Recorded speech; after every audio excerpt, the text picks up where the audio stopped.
에고 에이미 시리즈 가운데 포도나무 비유는 예수님의 핵심입니다. 참 귀한 말씀입니다. 오늘 은혜가 있기를 축복합니다.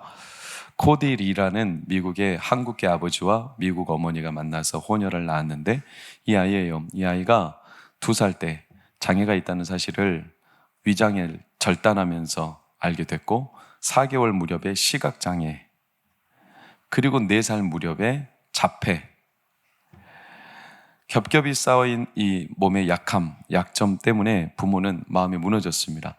눈이 안 보이는 것까지는 부모가 어떻게 좀 옆에서 추스려주고 도와주면 살겠는데 자폐라는 선고까지 받으며 완전히 무너졌고, 그 부모가 크리스찬인데 도대체 우리가 무슨 죄를 지었길래 내 자녀가 이렇게 되었을까라는 괴로운 심정으로 아무것도 할 수 없는 상황이었는데, 극적인 계기가 이 자녀가 8살, 9살 무렵에 이 아이만 갖고 있는 뭐라고 하는 그 서번트 신드롬, 그래요. 자폐들 가운데도 극소수에게 나타나는 굉장히 고도의 집중력으로 천재적인 성향을 보이는 경우가 있어요.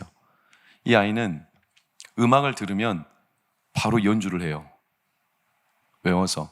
그럼 피아노를 배웠냐? 안 배웠어요. 그냥 듣고 연주를 하고, 그리고 노래를 따라 불러요.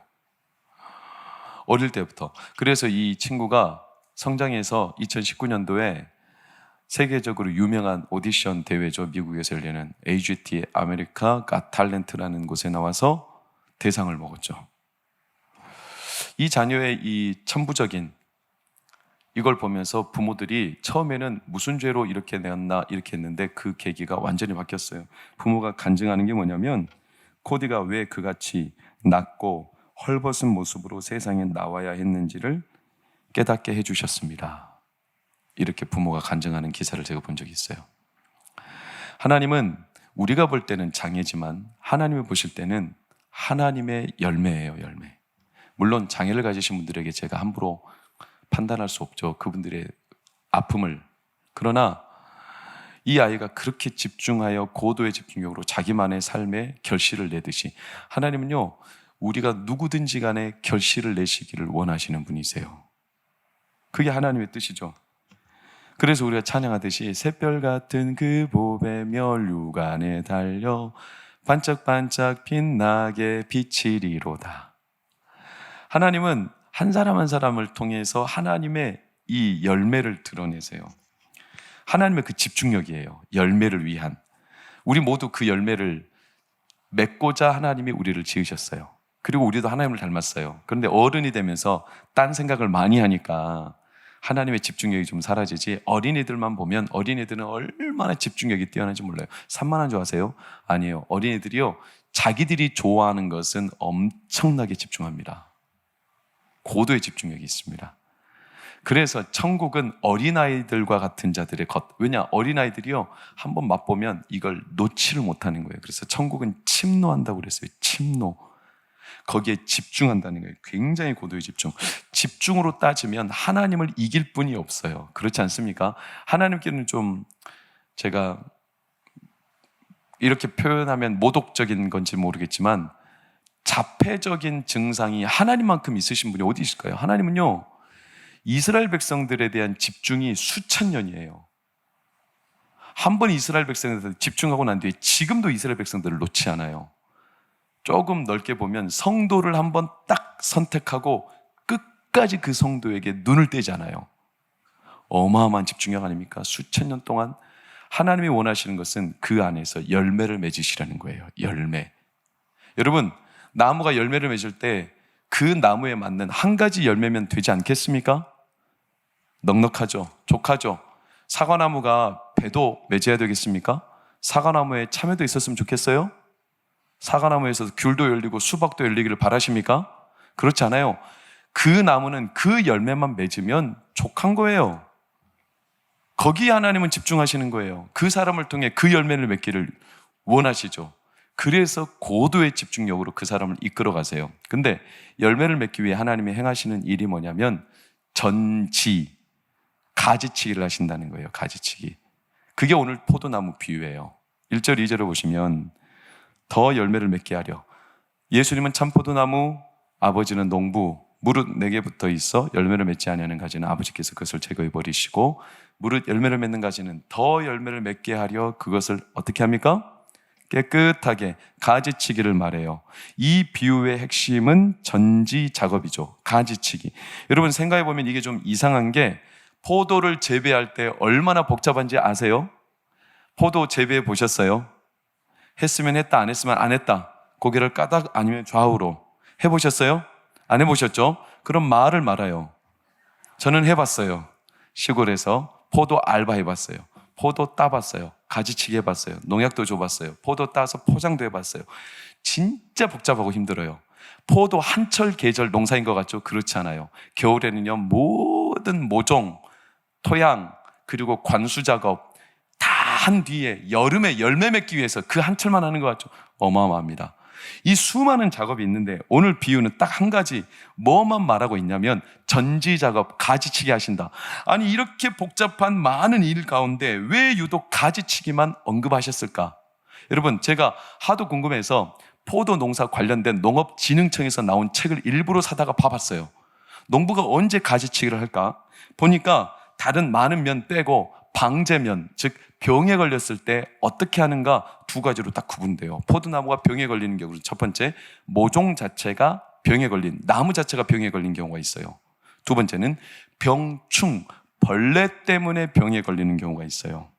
그런데 내가 책을 읽다 보니까 공통점, 특이한 점이 뭐냐면 벌레 때문에 병에 걸리는 경우는 약으로 죽입니다.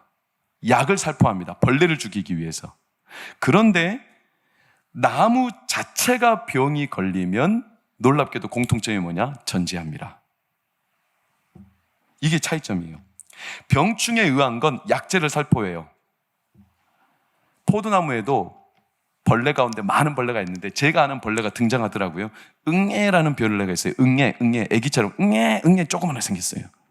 제가 그걸 왜 아냐면 이제 집에서 녹즙을 가면서 케일을 갈 때 이 응애가 붙어서 와요. 그러면 케일이 어떻게 되냐면 지금 여름철이라 농사 잘 안 되거든요. 올 때 구멍이 숭숭숭 뚫려 있어요. 케일 잎이. 그래도 중요한 것은 그 케일 자체가 죽진 않아요. 구멍이 뚫렸을 뿐.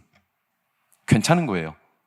근데 줄기와 나무 자체가 죽어버리는 병들이 있어요.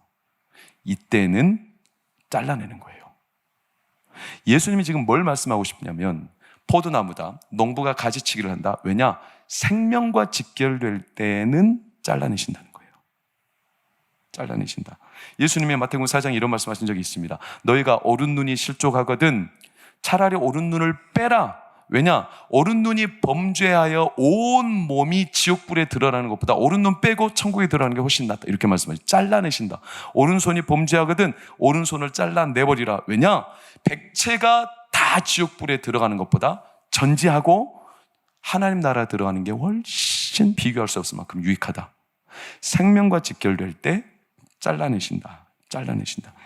즉 이렇게 보면 그 이후에 등장하는 4절에서 7절 말씀이 너무 쉽게 이해가 되죠. 보세요. 내 안에 거하라. 포도나무에 붙어 있어라. 내 안에 거하라. 너희가 나를 떠나서는 아무것도 할 수 없다. 6절을 보니까 내 안에 거하라. 내 안에 거하라. 이게 우리 보고 예수님 안에 거하라는 뜻이 아니라 농부가 그 포도나무가 포도나무로서 생명을 잃을까 봐 그 안에 거하게 하기 위해서 어떻게 하신다?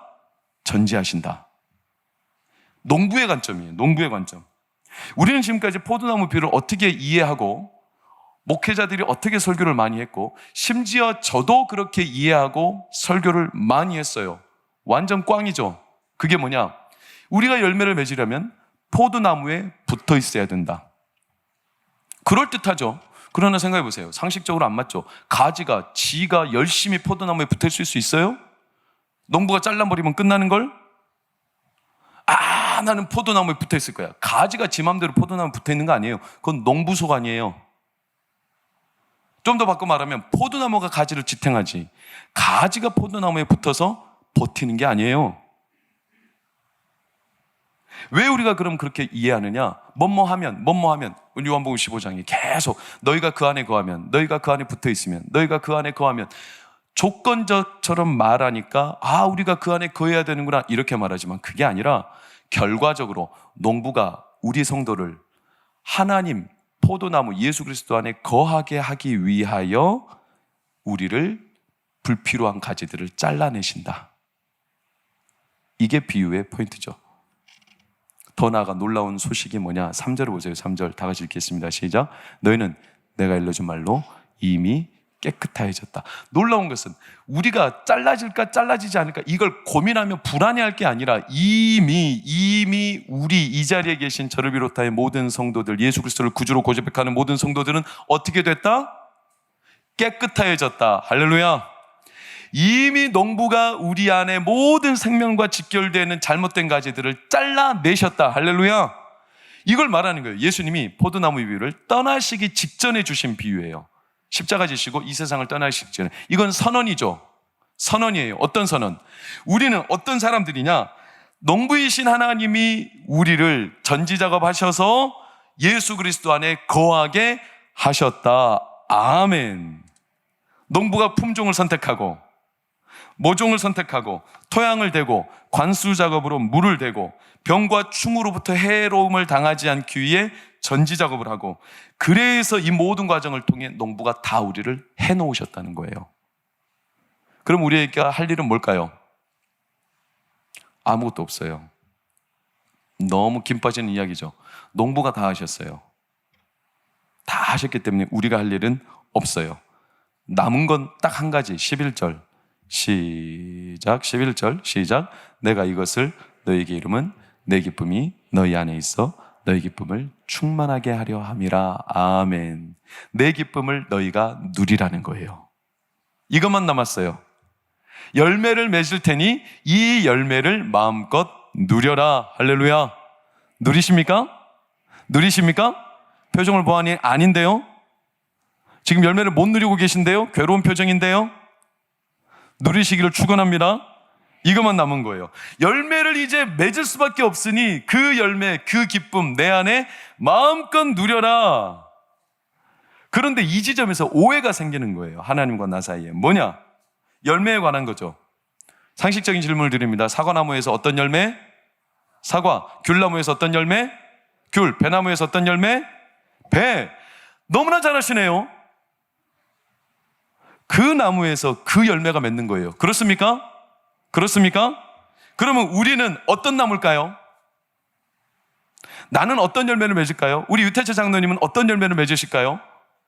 우리 김현식 목사님은 어떤 열매를 맺으실까요? 그거는 나는 몰라요. 왜냐? 농부가 그 나무를 선택했기 때문에. 내가 원한다고 그 열매를 맺는 게 아니에요. 그건 농부소관이에요. 농부소관. 다시 말하면 농부는 우리를 이미 모종을 선택했어요. 가지치기 했어요. 그래서 나를 통해서 열매를 맺으실 거예요. 그런데 여기에서 오해가 발생하는 게 내가 원하는 열매가 아닐 수도 있다는 거예요. 왜? 농부가 선택한 거니까. 그래서 나는 이 열매를 맺고 싶은데 하나님은 이 열매가 아니라 다른 열매를 계획하고 계셔요. 그래서 나는 이 가지는 쳐내지 않았으면 좋겠어요. 하나님, 저에게 이 가지는 필요합니다. 우리 일상생활로 좀 예를 들어볼까요? 하나님, 저는 돈의 열매가 필요해요. 하나님, 저는 사업의 열매가 잘 됐으면 좋겠어요. 하나님, 저는 자녀들이 잘 되는 열매가 있었으면 좋겠어요. 하나님, 저는요 세상에서 성공하는 열매를 맺었으면 좋겠어요. 나는 그 가지와 그 열매를 원하는데 하나님은 때때로 나에게서 그 열매를 뜻하지 않았을 수도 있어요. 그래서 나는 그 열매 맺는 가지를 나에게 꼭 필요하다고 생각했는데 하나님은 그게 아니라 그 가지는 잘라버렸어요. 그리고 내 입장에서는 전혀 원치 않는 가지가 남겨 있어요. 여러분, 여기에서 오해가 발생하는 거예요. 이게 성도가 어려운 거예요. 마음이 힘든 거예요. 하나님, 이 가지는 좀 남겨주세요. 이 가지는 쳐내셔도 돼요. 그런데 농부는 그렇지 않아요. 농부는 알아요. 이 나무는 어떤 열매를 어디에서 맺어야 되는지. 그래서 오히려 내 뜻과 전혀 다르게 가지, 내가 원하는 가지는 쳐내고 원치 않는 가지는 남겨놓을 때가 더러 있죠. 여러분, 우리가 원치 않는 가지는 뭡니까? 몸에 가시와 같은 질병의 가지, 고난의 가지, 아픔, 여러 사고, 이런 것들은 나에게 쳐냈으면 좋겠죠. 그렇지 않아요? 누구라도 다 똑같습니다. 그거 쳐냈으면 좋겠어요. 그런데 때때로 하나님께서 우리 가운데 그런 가지를 남겨놓으실 때가 있어요. 여러분, 이건 참 쉬운 문제는 아니에요. 그래서 성경 룻기서를 보면 나오미가 아들들을 잃죠. 그리고 완전 극심한 가난에 빠지죠. 이스라엘로 돌아와서 나오미가 뭐라고 고백하냐면 여호와 하나님께서 나를 치셨다. 내 삶을 치셨다. 아니 하나님, 내 왜 이 소중한 가지들을 치셨습니까? 그는요, 자기의 삶이 하나님이 쳐냈다라는 마음의 괴로움이 있었어요. 여러분, 욥은 어때요? 욥은 우리가 말할 것도 없죠. 그는 아들들, 딸들이 다 죽었어요. 몸에 욕창이 생겼어요. 아내가 저주해버렸어요. 가산이 무너졌어요. 그게 남겨진 게 없어요. 우리는 흔히 욥이 마지막 42장에 보면 그가 10배의 축복을 받아요. 자기가 이전보다. 그래서 야, 욥 그 정도 복 받았으면 그 정도 고난은 감내할 만하네. 이렇게 우리는 너무나 남 얘기를 하지만 성도님들 스스로 자문해 보세요. 내가 10배의 축복을 받는다라는 전제 아래 현재 여러분의 자녀들이 다 운명을 달리해도 되겠습니까? 얼마나 괴로운 일이겠어요. 욥의 입장에서는 그 가지는 쳐내시면 안 됩니다, 하나님. 그런데 하나님 그 가지를 쳐내시는 거예요. 우리가 다 헤아릴 수는 없지만 이게 우리에게 괴로움이에요. 근데 이 과정이 평생 동안 이루어져요. 왜냐? 이미 깨끗해졌지만 구원은 하나님의 선택과 우리를 이끌어가시는 과정은 평생 이루어지는 거거든요. 그래서 바울이 말했어요. 두렵고 떨림으로 너희 구원을 이루라고 했어요. 평생 돼요. 생명, 내 진짜 열매를 맺기 위한 하나님 눈에서, 농부의 눈에서 맺기 위한 열매, 그 생명과 직결되는 것은 하나님이 쳐내세요. 때로는 쳐내세요. 빌립보서 2장에 보면 하나님은 너희 안에 하나님 자기의 기쁘신 뜻을 위하여, 기뻐하시는 열매를 위하여 우리 안에 소원을 두고 행하신다고 했어요. 근데 그 소원이 나와 맞지 않을 때가 있어서 참 어려운 거죠. 여러분, 저는 오늘 에고의 에임이 이 마지막 예수 그리스도의 이 마지막 우리를 향한 예수님의 뜻을 마지막 전하면서 담대하게 성도님들에게 감히 시건방질지 모르겠지만 선포합니다. 여러분, 현재 나에게 일어나는 일, 나에게 남겨진 가지, 나에게 발생하지 말아야 될 일들이 원망할 수밖에 없는 일들이 나에게 있을지라도 그조차도 농부의 입장에서는 나를 살리시고 하나님이 기뻐하시는 열매와 하나님의 기쁨을 우리 안에 충만하게 누리게 하려 하심인 줄 믿으시기를 축원합니다. 그게 포도나무 비유입니다.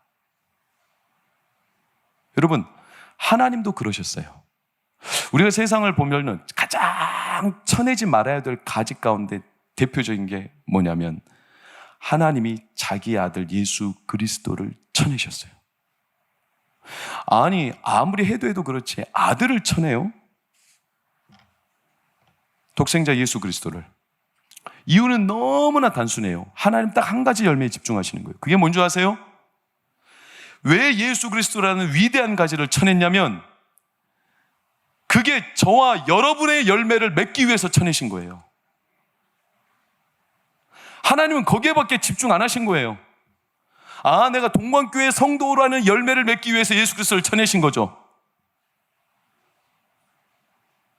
여기에 계신 집사님, 권사님, 장로님, 그분들을 맺기 위해서 하나님이 자기 아들의 가지를 쳐내신 거예요. 이 사실을 믿으십니까? 믿으십니까? 이 사실을 믿는다는 것은 뭘 말하냐면 독생자 예수 그리스도를 쳐내는 게 가장 귀한 일이라는 것을 믿는다는 거예요. 그분을 쳐낼 때 하나님은 가장 좋고 극상품의 열매를 얻으신다는 것을 믿는다는 걸 말해요. 이 믿음은요, 더 나아가 우리의 삶으로 적용할 때 하나님이 때때로 내 삶에 남겨놓은 가지, 내가 원치 않는 가지지만, 내가 원하는 가지는 쳐내셨지만 그럴지라도 내 생각과 맞지 않아도 하나님은 그럼에도 불구하고 가장 좋은 열매를 내 삶을 통해 맺으실 거라는 것을 믿는 믿음을 말하는 겁니다. 그게 포도나무 비유입니다. 하나님 왜 이걸 쳐내셨습니까? 나에게 이 가지가 필요한데 왜 쳐내셨습니까? 너를 살리기 위함이다. 하나님 이 가지는 좀 남겨놓으시지. 나한테 너무나 소중한 건데 왜 이것을 굳이 쳐내야 됩니까? 너를 보호하기 위함이다. 여러분, 이게 쉬운 문제는 아니지만 우리의 머리로 헤아릴 수는 없지만 하나님이 나의 삶을 통해서 이루고자 하시는 열매가요, 세상에 허접한 것들로 그냥 대충 바꾸면 되는 열매들이 아니에요. 하물며 오직 유일하신 예수 그리스도를 우리 가운데 내어주셨겠어요? 얼마나 그 열매를 맺고자 하는 열매가 귀했으면 하물며 그 아들을 쳐내셨겠어요? 하나님 맺고자 하신 열매가 뭘까요? 고린도서 4장 10절 대표적인 구절만 보면 예수의 생명이 또한 우리 몸에 나타나게 하려 함이라. 할렐루야. 하나님이 맺고자 하시는 열매를 그냥 크게 단적으로 말하면 예수 그리스도의 생명이 내 몸에, 내 삶에 나타나게 하려 함이라. 이 예수 그리스도의 생명은 어떻게 나타나냐? 요한복음 15장 26절을 보면 성령이 예수 그리스도를 우리 몸에 증언하십니다. 성령의 우리 가운데 예수 그리스도가 생명력으로 임하심을, 성령님은 예수님의 영이시기 때문에 성령님은 하나님의 깊은 마음을 통달하시는 영이십니다. 할렐루야. 그 마음을 통달하세요. 하나님의 깊은 마음을. 즉 다시 말하면 성령님은 하나님이 맺기를 원하시는 열매를 성령님은 아세요. 나는 잘 모르지만 성령님은 아세요.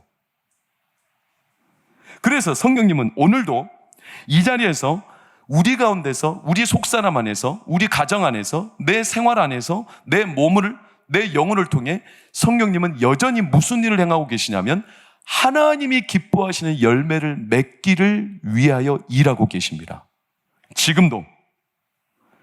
그러면서 첫 번째로 우리 가운데 주시는 한 가지 증표가 뭐냐면 히브리서 11장에 믿음이 없이는 하나님을 기쁘시게 못하나니, 하나님이 기뻐하시는 열매를 믿게 해주십니다. 믿음을 주셔서. 그래서 내가 원하는 가지를 하나님이 쳐냈어요. 그런데 하나님이 우리에게 믿음을 주셔서 어떻게 확신하게 하냐면 그럴지라도 하나님이 나에게 가장 좋은 열매를 주실 줄로 믿게 하십니다. 이걸 성령이 행하시는 거죠. 그래서 성령이 행하는 사람들의 마음에는 평안이 있어요. 왜? 이렇게 될지라도 하나님은 내 삶을 통해 내 가정에 가장 귀한 열매를 맺으실 줄 확신하는 겁니다. 여러분, 이게 성령님이 하시는 일이에요. 그러니까 하나님은 우리 가운데 성령님이 나타나기를 원하시죠. 성령님이 하나님의 깊은 열매를 알기 때문에, 우리 가운데 가장 기뻐하는 열매를 성령께서 아시기 때문에 우리가 가진 어떤 것도, 세상의 어떤 것도 성령님을 능가할 게 없어요. 예수 그리스도를 쳐내심으로 성령님을 선물로 주신 이유가 거기에 있어요. 성령님은 우리 가운데서 하나님이 기뻐하시는 열매를 맺게 하시죠. 성령의 열매는 확실합니다. 너무나 확실합니다. 이 시간 예배할 때도 현장이든 온라인이든 2층이든 4층이든 간에 그들의 중심에 가셔서 성령께서는 우리 가운데 죄를 드러나게 하시며 하나님 앞에 거듭나게 하여 주십니다. 오늘 내 영혼의 성태를 알게 하시고 하나님 앞에 내 영혼이 온전히 돌아오게 하여 주십니다. 하나님의 말씀이 열리게 하십니다. 가장 귀하고 복된 일은 뭐냐면 하나님의 말씀이 문자가 아니라 이 말씀이 꿈틀대는 말씀으로 내 영혼에 열리고 보여지고 경험되고 말씀 그대로 경험하게 하여 주십니다. 하나님이 누구신가를 알게 하시죠. 이것을 못 믿기 때문에 때로는 성령께서는 기적을 행하십니다. 예수님이 이 땅에 계실 때 기적을 행하셨죠. 앉은 베개를 일으키셨습니다. 눈먼 자를 고치셨습니다. 귀머거리의 귀를 여셨습니다. 문둥병자를 다 낫게 하셨습니다. 38년 12년 된 병자들도 완전히 치료하셨습니다. 심지어 죽은 자까지도 살리셨습니다. 성령님은 그 예수께서 행하신 기적을 오늘날에도 동일하게 행하십니다. 왜냐하면 성령은 예수 그리스도의 영이시기 때문입니다. 할렐루야. 그걸 여전히 행하시는 거죠. 그래서 성령님이 우리 가운데 역사하고 그 일을 행하시는 게 우리에게는 낯설어요. 교회가 오래되고 신앙생활을 오래 하면 할수록 물론 그 증거가 없어도 우리는 예수님을 잘 믿습니다. 그러나 성령님은 오늘도 여전히 구원받는 누구를 위해서 기적을 행하시고 하나님의 열매를 드러내십니다. 그런데 이게 낯선 거예요. 오래도록 성령의 역사가 우리 가운데 경험이 안 되니까 어색한 거예요. 생소한 거예요. 기대를 하지 않아요. 종교 활동에 그쳐요. 나는 성령, 그런 건 바라지 않아. 나는 그런 거 바라해서 교회 다니는 거 아니야. 그냥 나는 고상한 정도로 종교 생활하는 게 내 취미야. 내가 그 정도로 그냥 교회 다니면서 평안한 생활 누리면 돼. 이렇게 생각하실지 모르겠지만 여러분, 오산이에요. 문명이 발달할수록, 사람들이 지식이 많아질수록 성령의 역사를 부정하는 일들이 많아지고 있어요. 하나님의 역사를, 그 성령의 일하심을 단순하게 받아들이지 않아요. 왜냐하면 성령의 역사가 때때로 천박해 보이거든요. 이성적으로 용납이 안 되거든요. 기적이니까. 저거 맞아? 좀 이상한데? 신비주의 아니야? 성령이 저렇게 일하시는 게 좀 교양 없어. 좀 낮은 수준 같아. 이렇게 나도 모르게 이성의 고상한 사람의 모양새에 갇혀가지고 성령의 역사를 나도 모르게 배제해버리는 거예요. 그래서 예수님 요한복음 15장에 제자들에게 미리 언급하셨어요. 너희가 세상으로 나가면 세상이 너희를 미워하리라. 왜냐? 너희는 세상에 속하지 않고 아버지 하나님 성령께 속하였기 때문에 너희를 미워하리라. 그러나 기억해라. 너희를 미워할 때 기뻐하라. 하늘에서 너희의 상이 큼이라. 여러분, 예수님 시대 때도요, 성령의 역사를 인정하지 않았어요. 그렇게 예수님이 기적을 행하시지만 인정하지 않았어요. 그리고 그들은요, 믿지 않았어요. 예수님이 경고하셨어요. 저희가 믿지 않음으로 아무 권능도 행하지 않으셨어요. 심지어 예수님 뭐라고 말씀하셨냐? 저희의 믿지 않음을 이상하게 여기셨어요. 여러분, 사람들이 고상하기 때문에, 이제는 기독교가 너무나 익숙해졌기 때문에, 교회 생활이 너무나 오래됐기 때문에 우리가 성령을 인정하면서도 성령의 역사하심에 대하여 간과합니다. 저는 이 시간 예수 그리스도의 이름으로 담대히 선포합니다. 오늘 이 시간에도 성령께서는 일하시고 역사를 드러내십니다. 각인의 10년 가운데 성령의 기적을 드러내십니다. 고상해요? 그래서 우리가 사람인데 그건 이성적으로 맞지 않아. 교양이 없어. 좀 천박한 것 같아. 좀 이상해. 사람들이 고상해요? 여러분, 우리가 고상해서 죽음을 극복했습니까? 사람이 고상하기 때문에 암을 극복했습니까? 사람이 고상하기 때문에 지난 3년 동안 그렇게 몸살을 앓던 코로나 극복했습니까? 아무리 고상해도 우리는요, 극복 못하는 유약한 존재들입니다. 요즘에 원숭이 두창? 원숭이들이나 걸리는 병, 고상한 인간들이, 남자 동성애자들이 그렇게 고상하다 말하며 인권을 높이는 자들이 자기들끼리 그렇게 즐기며 원숭이들이나 걸리는 병을 사람들에게 옮겨온 고상해서입니까? 사람이 진짜 고상합니까? 어쩌면요, 너무나 아는 게 많고 너무나 우리가 주변에 쌓인 게 많아서 성령이 일하시지 않는 경우도 많습니다. 여러분, 포도나무로 생각해 보세요. 농부는 알아요. 그 농부 책에 보면요, 포도나무 가지 2마디 정도를 자릅니다.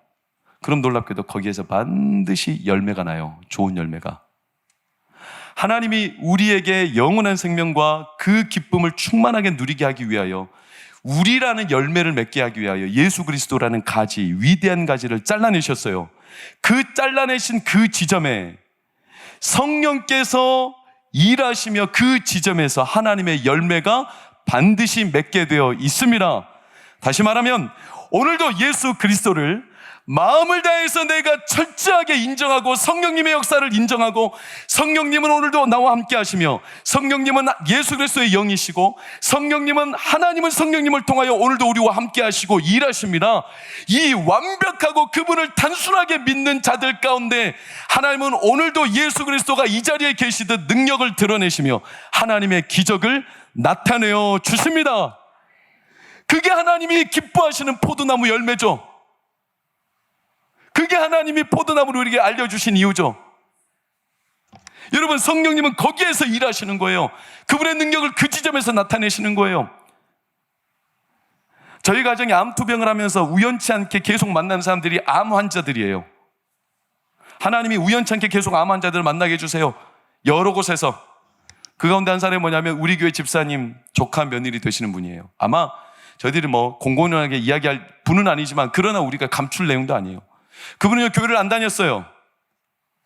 그분은요, 자녀들 이제 다 대학 보내고 남은 여생 그래도 좀 남들처럼 여유 있게 보낼 수 있어요. 그런데 갑자기 3기 4기 암이 찾아왔어요. 뇌전이, 폐전이, 뼈전이. 예수를 안 믿는 그가 너무나 절박한 심정에 목동에 있는 한 교회에 등록하려고 갔어요. 그러나 그 교회가 너무나 큰 탓인가요? 새 가족을 그냥 소홀하게 여겼어요. 2주 동안 한 번도 연락하지 않았어요. 감사하죠. 우리 교회 새가족팀은 열심히 새가족들을 섬겨주니 그런 일은 없거든요. 그래서 하도 그분이 낙심하고 너무나 실망하고, 그래서 집사님이 조카 며느리를 우리 교회로 소개했어요. 제가 그분과 통화를 하고 기도를 해드리고 직접 교회에서 만나고, 이제는 아내와 서로 교제하며, 왜? 암 환자니까 서로 마음이 통합니다. 놀라운 거 뭔지 아세요? 예수 믿은 지 6개월 만에 그분의 뇌, 폐, 뼈, 암이 싹 사라졌습니다.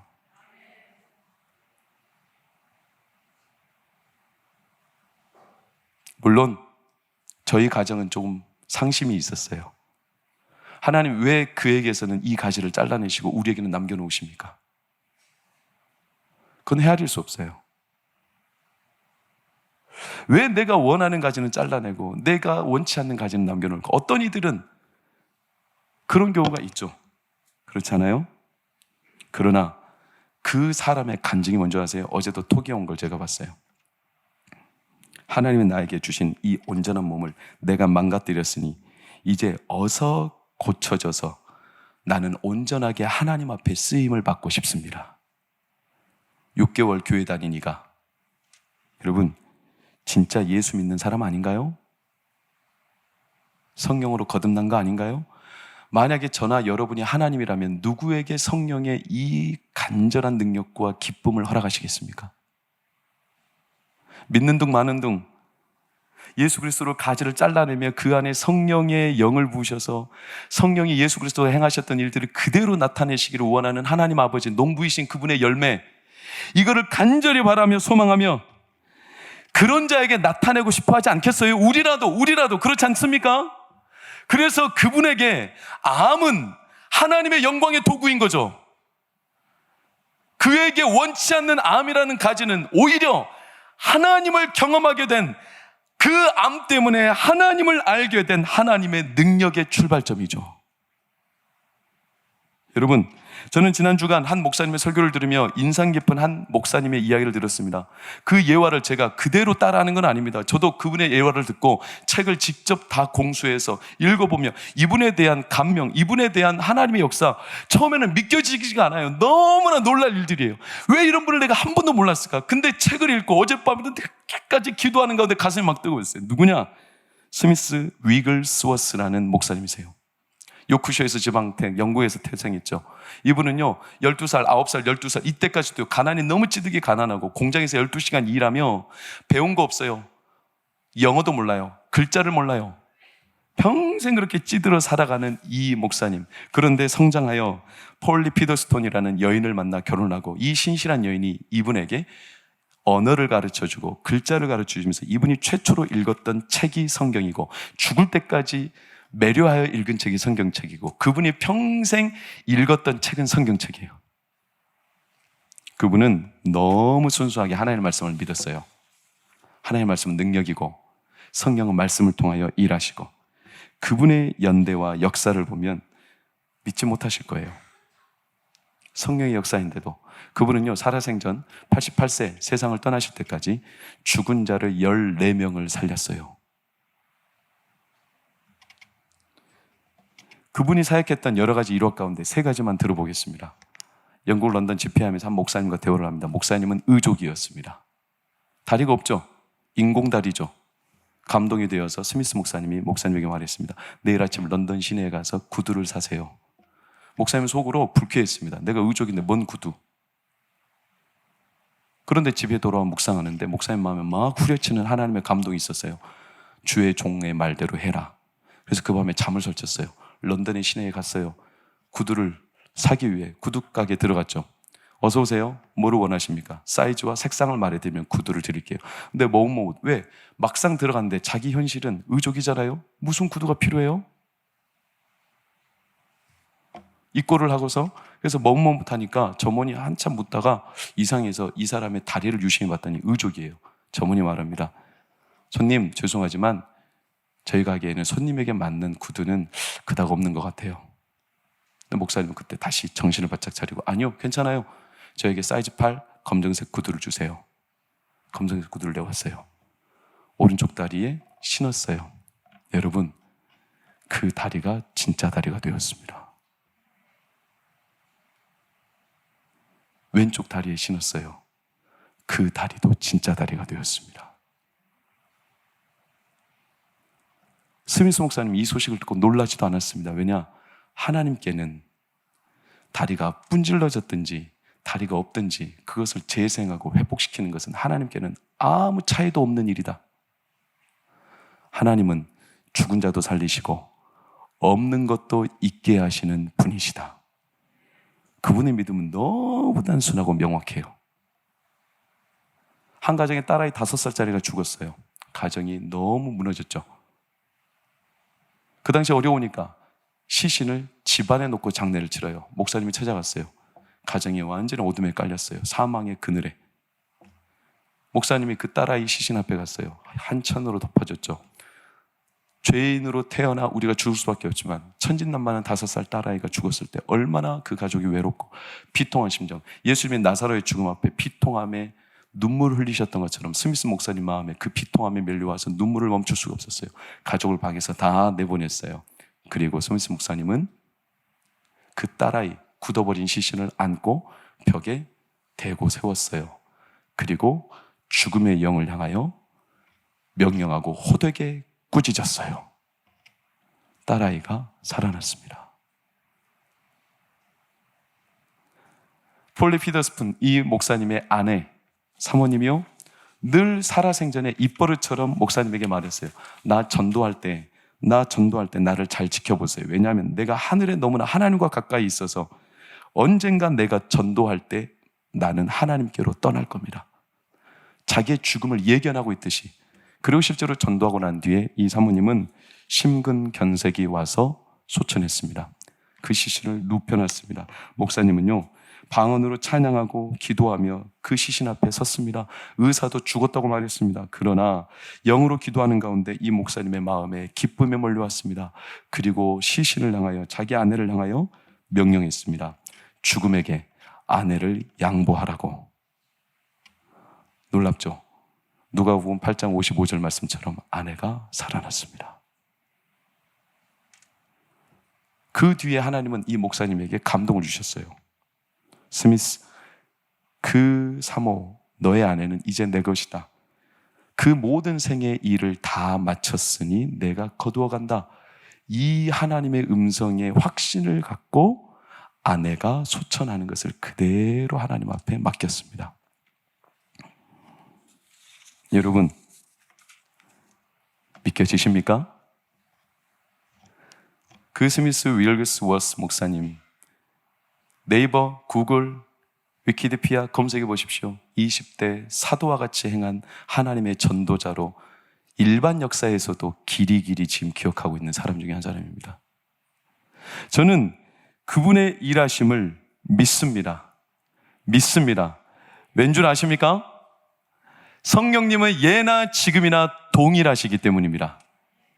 하나님은 예나 지금이나 예수 그리스도 안에 인침을 받은 자들을 통해 성령의 영을 부으셔서 예수 그리스도가 행하셨던 기적을 동일하게 이루시기 때문입니다. 여러분, 그분이 행하신 일은 그분의 능력이 아니라 성령의 일하심입니다. 그 일을 못 믿는다면 여러분, 성경에 등장하는 베드로가 다비단을 살리고 바울이 손수건을 얹고 많은 유두고와 같은 청년을 살리며 병든 자를 치료하며 예수 그리스도가 나사로를 살리며 엘리사가 그 수넴 여인의 아들을 살리며 엘리야가 사르밧 과부의 아들을 살리는 것을 어떻게 믿으실 겁니까? 성경에 등장하는 예수 그리스도의 능력과 성령의 역사를 믿지 못하는 것 똑같지 않습니까? 무엇으로 믿으실 겁니까? 태초에 하나님이 천지를 창조하셨습니다. 어떻게 믿으실 겁니까? 하나님은 예나 지금이나 그분은 농부이시기 때문에 그분은 우리 가운데서 원치 않는 가지를 때때로 잘라내시지만 그 가지 가운데 가장 귀한 열매를 예수 그리스도를 쳐내셨지만 우리 가운데 생명과 부활과 성령 안의 능력을 나타내어 주십니다. 여러분, 저는 이 사실을 믿습니다. 이 사실을 믿습니다. 나인성 과부가 살아나는 사건을 믿습니다. 그들은 성경 말씀에 있기 때문에 그들이 믿은 게 아닙니다. 그들은 그 현재 당시 그들에게는 아들이 죽은 겁니다. 그들도 똑같이 죽은 거예요. 그 당시에 성경이 없었어요. 그들이 성경 말씀이라서 믿은 게 아니라 그들도 아들이 죽었고, 그들도 사랑하는 오빠가 죽었고, 그들도 사랑하는 사람이 죽었던 거예요. 그런데 그들은 예수 그리스도의 성령의 일하심을 경험하고 믿었습니다. 여러분, 예수 그리스도의 이 능력, 성령의 능력을 믿으시기를 축원합니다. 퀴즈를 한 가지 낼까요? 제 자녀들, 아이들이 내는 퀴즈예요. 제 자녀들이 저한테 냈던 퀴즈예요. 애들 퀴즈예요. 맞춰보세요. 땅이 울면 뭘까요? 땅이 울어요. 뭘까요? 흙.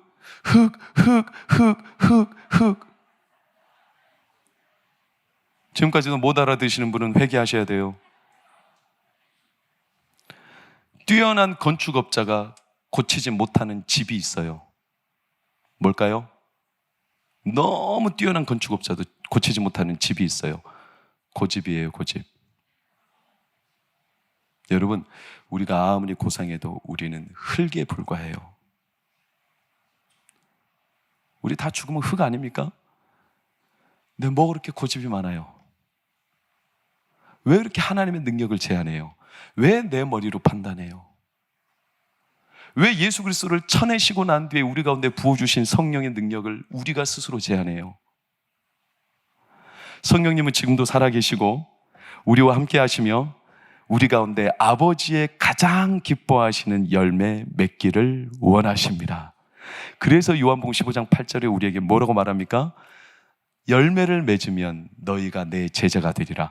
이것 또한 너희가 내 제자가 돼야 된다. 우리 보고 되라고 말씀하시는 게 아니라 너희를 통해서 이미 깨끗하게 된 성도들을 통해서 너희 안에 열매를 하나님이 드러내시면 우리가 제자임을 하나님이 증언하신다. 제자, 마데테스, 순교자, 마르티온, 마르티스. 이 순교자와 제자는 동일하죠. 그들은 하나님의 살아계심을 증언하는 자들이죠.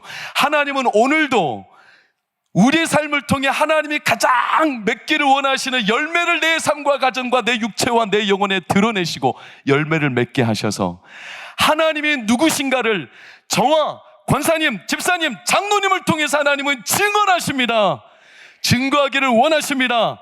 증언하시며 오늘도 하나님은 그 증거로 성령의 역사를 우리 가운데 나타내시는 겁니다. 저는 좀 미련할지라도 제가 지식이 너무 많아서 성령을 제한하고 있다면, 내가 너무나 고상해서 하나님의 능력을 제한하고 있다면 차라리 하나님 제 지식을 거둬가시고 제 고상함을 좀 거둬가시고 제 인간적인 모든 강점을 좀 걷어가시고 저 좀 미련해도 좋으니, 좀 모자라도 좋으니, 저 인간적으로 결점이 많아도 좋으니 하나님 저 스미스 목사님처럼 그냥 성령의 능력을 강력하게 믿고 확신하며 성령의 종으로 쓰임받게 하여 주시옵소서. 저는 그게 제 소원이에요. 종도 하나님의 능력을 나타내는 거예요. 여러분 기뻐하십시오. 축하드립니다. 요한복음 15장 8절은 뭐라고 한 줄 아세요? 15장 15절, 이제부터는 너희를 종이라 하지 않느니. 종도 하나님의 능력을 드러내건만 하나님은 우리를 종으로 말씀하지 않으시고 친구라 말씀하시며 친구에 머물지 않고 우리를 하나님의 양자 삼으셨습니다. 종도 하물며 하나님의 능력을 드러내거든 그분의 양자이고 그분의 자녀인 우리를 통해 하나님은 그의 능력을 더 원없이 드러내실 수 있습니다.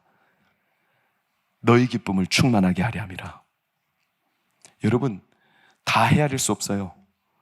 왜 이 가지를 남겨놓으신 겁니까? 내가 원치 않는 가지인데 왜 이 가지는 하나님 거둬가지 않으십니까? 왜 내가 그토록 원했던 가지는 하나님 잘라내셨습니까? 다 헤아릴 수는 없어요. 그러나 분명한 건 십자가를 보며 우리는 한 가지를 알아요. 그 위대한 가진 예수 그리스도를 쳐냈지만 그 안에 생명을 열매 맺게 하듯 오늘 사랑하는 우리 농부이신 하나님은 여러분의 삶의 어떠한 형편 속에서도 하나님이 가장 기뻐하시는 열매 맺으십니다. 그러니 사랑하는 동광교회 하나님의 자녀 성도 여러분, 농부이신 하나님을 신뢰하십시오.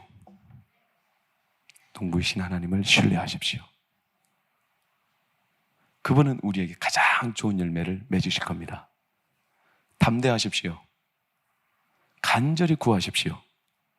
나에게서 이 가지를 남겨놓고 이 가지를 거둬가신 하나님, 비록 제가 잘은 모르지만 나에게서 하나님의 열매, 하나님이 가장 기뻐하시는 그 성령의 일하심이 내 삶과 내 육체, 내 가정, 내 영혼, 내 여생, 나 삶을 통해서 드러나게 하여 주시옵소서. 은혜가 있기를 예수의 이름으로 축원합니다.